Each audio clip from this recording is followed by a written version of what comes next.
Hello students, welcome back to my YouTube channel सेरिश institute. So आज की इस वीडियो में अपना हम आगे टॉपिक कंटिन्यू करने वाले हैं जिसका नाम है टेक्निकल एडवांसमेंट। हमने अपना लास्ट पार्ट में जो है चैप्टर 15 स्टार्ट किया था एनवायरनमेंट मैनेजमेंट। ठीक है, तो अब यहाँ पे सेकेंड पॉइंट है टेक्निकल एडवांसमेंट का। Today there is technical advancement in all walk of life. New models of cars and telephone including cell phones and home appliances like washing machine, microwave ovens etcetera are flooding the market. तो मतलब basically अब modern ज़माना आ रहा है, काफ़ी technical चीज़ें अब market में आ चुकी हैं, उस हिसाब से सारी चीज़ें चल रही हैं, है ना। अब वॉशिंग मशीन हो गई है और 10 तरह की अप्लाइंसेज नई नई आ चुकी हैं, माइक्रोवेव हो गया और इस तरह की चीज़ों से जो है मार्केट भरा पड़ा है। Our offices are also full of new gadgets. हमारे ऑफिसेज़ में जो है गैजेट्स भरे पड़े हैं नए तरह के, और they are produced in industries which generate toxic chemicals waste, harmful gases and radio active pollutant during their manufacturing process. और जब ये सब चीज़ें बन रही होती हैं तो काफ़ी टॉक्सिक केमिकल्स जो हैं उसमें से मतलब वेस्ट एज अ वेस्ट के तौर पे निकल रहे होते हैं, जो कि हमारे इन्वायरमेंट के लिए हानिकारक होते हैं, हार्मफुल होते हैं। तो ये सारे प्रोसेस जो हो रहे होते हैं, ये जब तक हमारे पास सब चीज़ें आती हैं उससे पहले जो ये सब चीज़ें प्रोसेस हो रही होती हैं उसमें बहुत 10 तरह के केमिकल, गंदगी और ऐसी चीज़ें प्रोड्यूस हो रही होती हैं जो कि अपने इन्वायरमेंट के तौर पे अगर देखा जाए तो काफ़ी हार्मफुल है। ठीक है, the smoke generated by the industries, और साथ ही साथ जो इंडस्ट्रीज़ हैं वहाँ जो धुआं निकल रहा होता है, स्मोक निकल रहा होता है, माइंस हो गई, automobiles, aeroplanes, leads of the depletion of the ozone layer, और thus our environment gets degraded by these technical advancement. और हमारी ओजोन लेयर्स वगैरह ये सब सारी चीज़ें डैमेज हो रही होती हैं और अपने इन्वायरमेंट को हार्म पहुंच रहा होता है just because these of technical advancement. अब ये सब चीज़ें भी ऐसी हैं कि अब ह्यूमंस की हैबिट इतनी ऐसी हो गई कि इन सब चीज़ों के बिना रह नहीं सकता इंसान। ठीक है, घर में वॉशिंग मशीन चाहिए या ऑफिस में हर तरह के गैजेट्स चाहिए, और हम अपनी लाइफ को स्मूथ रखने के लिए इन सब चीज़ों का इस्तेमाल करते हैं और अपने इन्वायरमेंट के बारे में बिल्कुल नहीं सोच रहे होते हैं। ठीक है, तो ये अनकंट्रोलेबल थिंग है एक तरह से, मैं अगर अपने हिसाब से कहूँ तो। अब टेक्निकल एडवांसमेंट का यहाँ पे पूरा टेबल दिखाया हुआ है, हार्मफुल गैसेस से लेकर के toxic chemicals, nuclear weapons, industries और माइंस में से क्या क्या हो रहा होता है, ट्रांसपोर्टेशन में देख लिया जाए अगर। ठीक है, तो ये ओवरऑल मतलब क्या चीज़ कैसे एक दूसरे से कनेक्टेड है, ये एरो के थ्रू आप लोग अपने बुक में या अगर आप लोग PDF से पढ़ रहे हैं तो वहाँ देखकर समझ सकते हैं। ठीक है, फिर आ जाता है हमारा नेक्स्ट टॉपिक, वो है पुअर एग्रीकल्चरल प्रैक्टिसेस। और agriculture practice have also undergone change. Practices like overgrazing, excessive use of chemical fertilization and pesticides, मतलब हर जगह मतलब बेसिकली एग्रीकल्चर का जो प्रैक्टिस है वो भी काफ़ी चेंज हुआ है। चीज़ें नेचुरली ना ग्रो हो करके उन्हें केमिकल्स में भर करके ग्रो ज़बरदस्ती करवाया जा रहा है। क्यों? क्योंकि ऑब्वियसली नेचुरली ग्रो हो रही हैं तो वो बहुत टाइम ले रही हैं। अब केमिकल्स डाल के उन्हें तेज़ी से ग्रो करवाया जा रहा है ताकि जल्दी ग्रो हो जाए और हम जो है जल्दी से उसे सेल कर सकें या मार्केट में भेज सकें। क्योंकि अगर नेचुरली ग्रो होंगी तो इतने लोग नहीं हैं कि इतना समय तक वेट कर सकें, तो इसलिए केमिकल्स, पेस्टिसाइड्स, इन सब चीज़ों का इस्तेमाल करके चीज़ों को वक्त से पहले बढ़ाया जा रहा है, ग्रो करवाया जा रहा है, जो कि बेसिकली उसमें कोई न्यूट्रिशन या कोई फ़ायदेमंद चीज़ें रह नहीं जाती हैं और ज़बरदस्ती जैसे पपाया हो गया, कुछ हो गया, इंजेक्शंस लगा के कुछ करके केमिकल्स डाल के उन्हें बड़ा तो कर दिया साइज़ में, फ्रेश दिखा रहे हैं, ऊपर से बहुत अच्छा दिख रहा है, बट एक्चुअली में अगर देखा जाए तो उसमें कोई पावर नहीं है, कोई न्यूट्रिशन नहीं है। और वही जब हम कंज्यूम कर रहे हैं तो हम सोचते हैं कि यार हम तो यार सब कुछ खा रहे हैं, फ्रूट्स भी खा रहे हैं, हर चीज़ कंज्यूम कर रहे हैं फ़ायदे की, लेकिन स्टिल हम इतने वीक क्यों फील कर रहे हैं, क्यों हम इतना ज़्यादा मतलब अपने डाइट पे तो इतना फोकस्ड हैं हम, फिर भी हम इतना वीक हैं, इतने जल्दी बीमार पड़ जाते हैं, हमारे अंदर एनर्जी बूस्ट नहीं हो रही होती है। तो कहीं ना कहीं ये सब चीज़ें बहुत मैटर करती हैं कि हम जैसे जिस तरीके से जहाँ रह रहे हैं अपनी सराउंडिंग, है ना। तो overpolling and overcropping have led to the hardening of soil जो है थोड़ा हार्ड हो चुकी है इस वजह से। ठीक है, और soil erosion, the soil has started losing its fertility और प्रोडक्टिविटी। और इतना ज़्यादा केमिकल, इन सब चीज़ों की वजह से सॉइल जो मिट्टी है हमारी वो अपनी एक क्वालिटी खो रही है, उसमें फर्टिलिटी, प्रोडक्टिविटी नहीं हो पा रही है ढंग से नेचुरली। सो दस soil degradation has become an environmental concern. तो सॉइल डिग्रेडेशन भी एक तरह से इन्वायरमेंटल कंसर्न बन चुका है। ये भी एक मुद्दा, इम्पॉर्टेंट मुद्दा बन गया अपने आप में कि चीज़ें नेचुरली नहीं आ रही हैं, नेचुरली ग्रो नहीं कर पा रही हैं, क्योंकि सॉइल ही इतना मजबूत अब नहीं रह गया, मिट्टी इतनी मजबूत नहीं छोड़ी गई कि वो नेचुरली चीज़ों को अच्छे तरीके से ग्रो करे, और ना उसे इतना टाइम दिया जा रहा है ना। Improper personal habits. Some of our unhygienic personal habits like spitting in public, defecation in the open, bath and washing clothes near water source, etc. has led to the degradation of land and water. Other habits like smoking and playing loud music have led to air degradation. All these together contribute to the environmental degradation. तो अब अपनी personal improper habits, जैसे कि हम अपना publicly लोग थूकते हैं, स्पिट करते हैं, राइट, और उसके अलावा पब्लिकली यूरिनेट करना या फिर कुछ कपड़े वगैरह धोना, है ना, नहाना नदी के पास पे, तो हम पानी गंदा कर रहे हैं, अपने एनवायरनमेंट को गंदा कर रहे हैं। या फिर अगर लाउड म्यूज़िक हम प्ले कर रहे हैं, तो बहुत सारी चीज़ें ऐसी हैं जिसकी वजह से, और बहुत लिस्ट पूरी तैयार हो जाए अगर हम लिस्ट बनाते हैं अगर अभी बैठ के, तो ये सब चीज़ों की वजह से हमारा एनवायरनमेंट डैमेज हो रहा है। That is called environmental degradation, ठीक है। इम्प्रॉपर पर्सनल हैबिट्स का यहाँ पे पूरा टेबल दिया हुआ है, एरोज़, कि क्या चीज़ कैसे कनेक्टेड है, वो आप देख सकते हैं, ठीक है। उसके बाद आ जाता है हमारा next topic, natural causes. Sometimes natural also leads to environmental degradation. Earthquake and volcanic eruption gives rise to harmful dust, heat, smoke and other harmful gases. Flood, famines and strong wind leads to soil erosion and destruction of life among human beings, animals, plants. In this manner, land, air and water are all affected negatively, leading to environmental degradation. अब यहाँ पे ऐसी चीज़ आ जाती है जिसमें इंसानों की कोई मिस्टेक नहीं है. That's a natural process. जैसे कि अर्थक्वेक हो गया, ठीक है, लेकिन हाँ, ये सब नेचुरल प्रोसेस ज़रूर है, बट हाँ, कहीं ना कहीं इन्वायरमेंट को नुकसान तो डेफिनेटली पहुँच रहा है ना. अब अर्थक्वेक है, ठीक है, और अगर वॉल्केनिक इरप्शन होता है तो उसमें harmful gases, harmful dust, heat, ये सब चीज़ें हो रही होती हैं, स्मोक निकलता है जो कि हमारे अर्थ के लिए, एनवायरनमेंट के लिए हार्मफुल होता है, ठीक है. बाढ़ आ रही है या स्ट्रॉन्ग विंड हो गई, सॉइल इरोजन हो गया, ये सब चीज़ें हमारे ह्यूमन बीइंग, एनिमल्स, प्लांट्स, इन सब के लिए काफ़ी ज़्यादा हार्मफुल हैं, ठीक है. तो इन सब चीज़ों के हिसाब से देखा जाए तो अगर नेचुरली भी डैमेज हो रहा है तो वो भी इन्वायरमेंट के लिए हार्मफुल, कहीं ना कहीं नेगेटिवली इम्पैक्ट उस चीज़ का पड़ रहा होता है.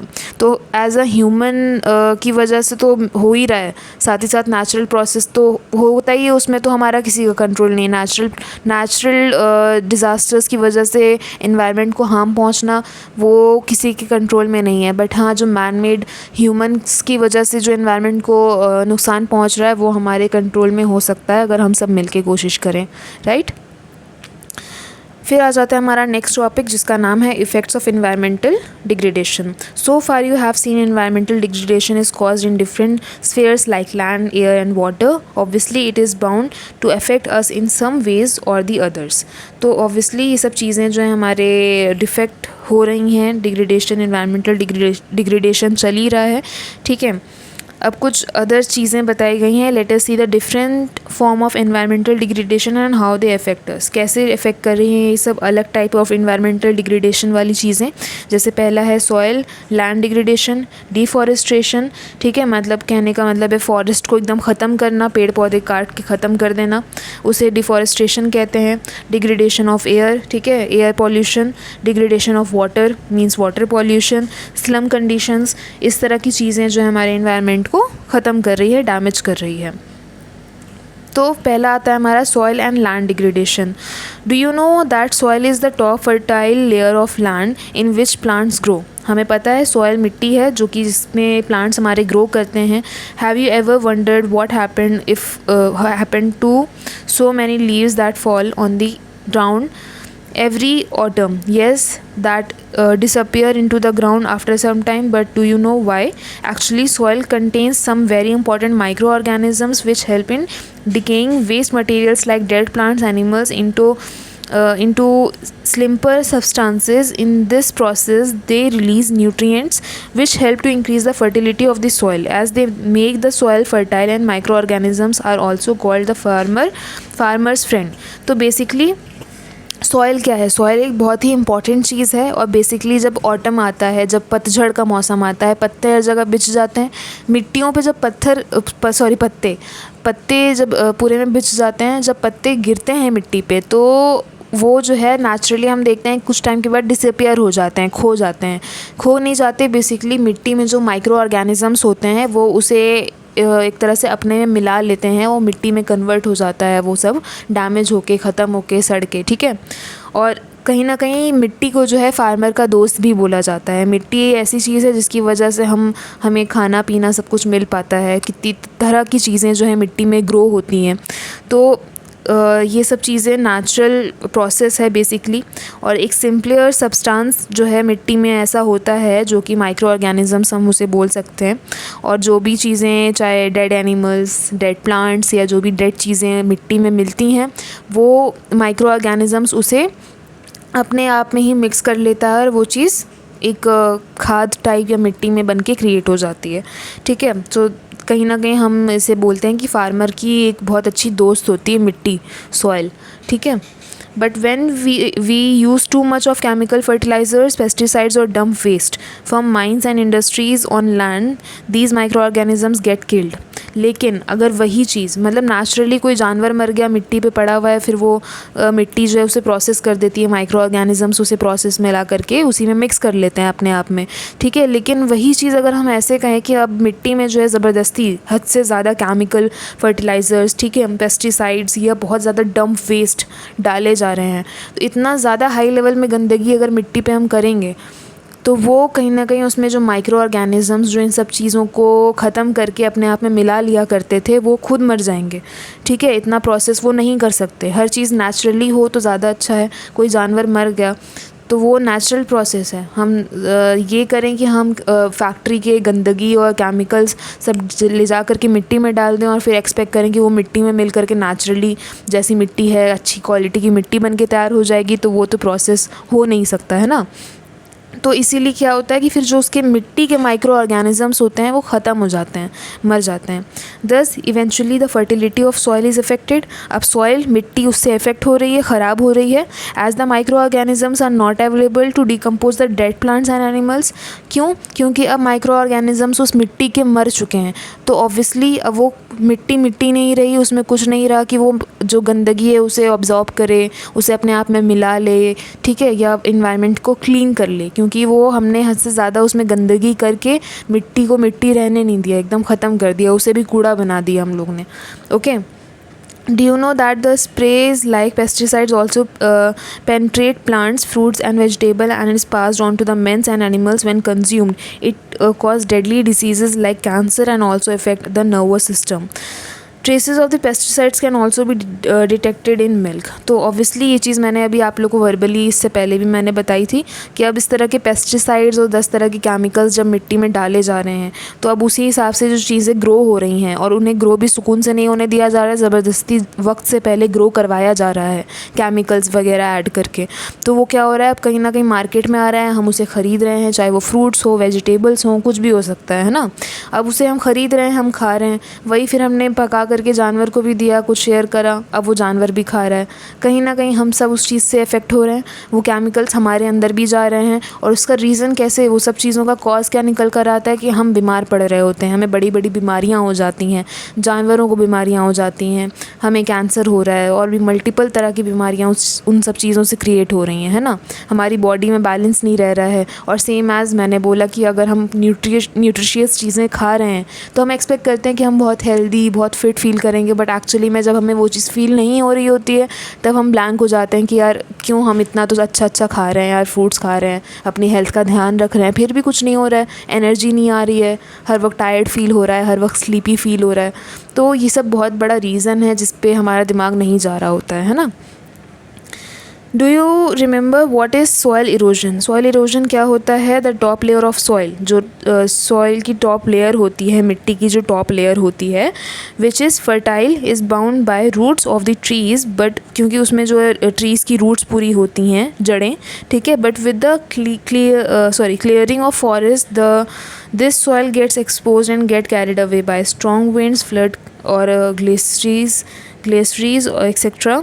This is called soil erosion and it affects the fertility of soil. तो अब जब हम पेड़ पौधे सब कुछ हटा देते हैं और जब हैवी विंड आती है, हवा होती है, तो ऊपर की जो सॉइल है वो हट जाती है, ख़त्म हो जाती है। तो इसीलिए जो है पेड़ पौधे, हैवी ट्रीज़ होती हैं तो मिट्टी जो है बचा के रखते हैं पेड़ पौधे, ठीक है। मिट्टी सेफ़ रहती है चाहे जितनी भी तेज़ हवा आ जाए। और जिसका अगर हम इसका जो डिफ़ेक्ट है वो चीज़ बोलें तो उसे हम एक वर्ड में बोलेंगे सॉइल इरोजन, ठीक है। यहाँ पे बताया गया है effect of land degradation, soil erosion के बारे में बताया है, माइक्रो ऑर्गेनिज़म्स जो किल हो जाते हैं, ठीक है, फिर वो डेड मटेरियल्स को डिकम्पोज करना बंद कर देते हैं। और उसका रीज़न, अब लैंड डिग्रेडेशन और इन सब चीज़ों का, केमिकल्स का रीज़न क्या बन रहा है, जैसे कैंसर और इस तरह की बीमारियाँ, 10 तरह की बीमारियाँ क्रिएट हो रही हैं ह्यूमन बींग्स के अंदर, ठीक है।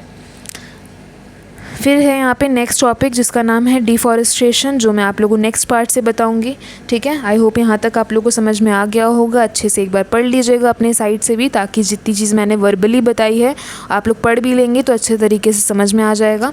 स्टिल कहीं पर डाउट होता है तो आप लोग मुझे कमेंट सेक्शन में कमेंट करके पूछ लीजिएगा। एंड अगर आप लोग चैनल पर न्यू हैं तो प्लीज़ चैनल को सब्सक्राइब कर लीजिए। सब्सक्राइब बटन के बगल में ही बेल आइकन है तो उसे ज़रूर से क्लिक कर लीजिएगा, ताकि जब मैं वीडियोज़ डालूँ तो आप तक जो है मेरी वीडियोज़ की नोटिफिकेशन पहुँच जाए। वीडियो पसंद आया हो तो प्लीज़ लाइक करिएगा और बच्चों के साथ शेयर करिएगा ताकि उनकी भी हेल्प हो। मिलते हैं नेक्स्ट पार्ट में, तब तक के लिए stay safe, stay healthy and thanks for watching.